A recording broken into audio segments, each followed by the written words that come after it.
In preparation for my new kitchen, I needed some hot plates because you can't put anything really hot on the countertop.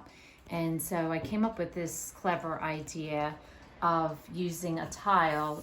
Tiles these days come in really pretty patterns.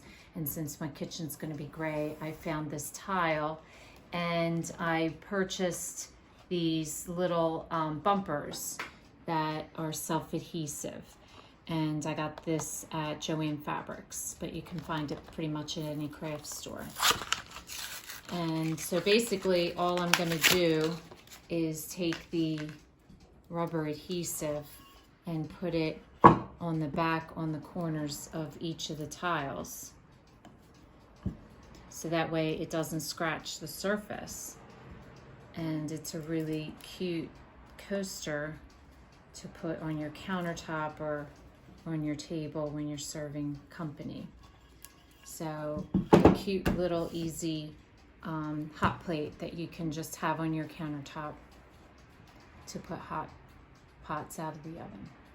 So if this is your first time watching, welcome, and please don't forget to subscribe. If you want to receive future notification of posts, hit the bell.